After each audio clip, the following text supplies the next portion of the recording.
everyone. Happy Advent. Today is Saturday of the second week of Advent. We're almost done. We also will begin our parish mission this weekend. The sisters will actually be here tonight for the Vigil Mass, and then at both Masses tomorrow, and we'll begin tomorrow night with the first conference at 6:30 p.m. in the church, and then Monday and Tuesday also at 6:30 in the church.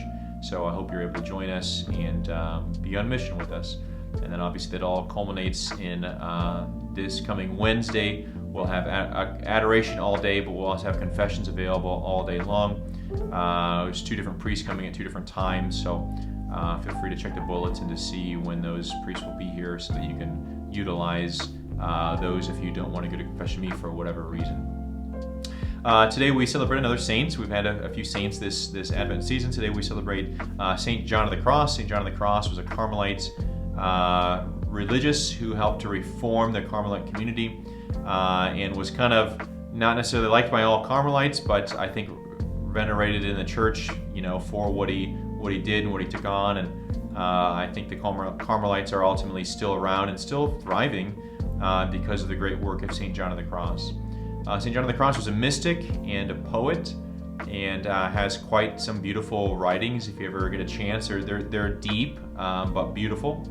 This is a poem that he wrote. It's the first stanza of it. It says, "I no longer live within myself, and I cannot live without God.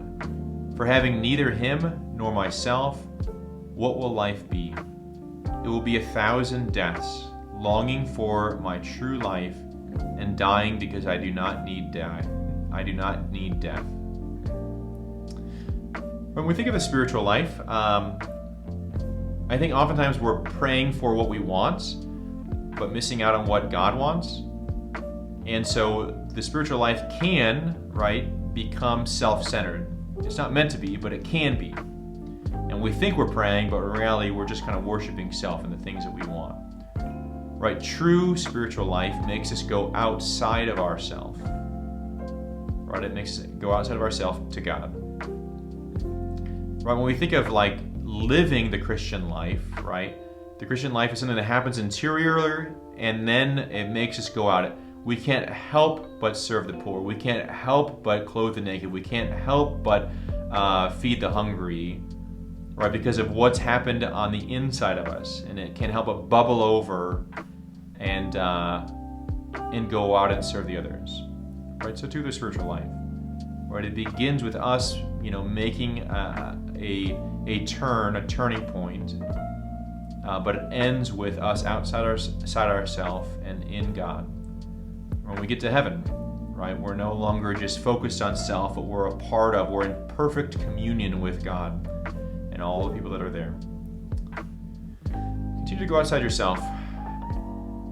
How can I make sure that my spiritual life ends in God today?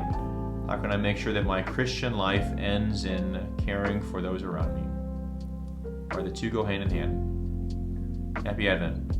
God bless you.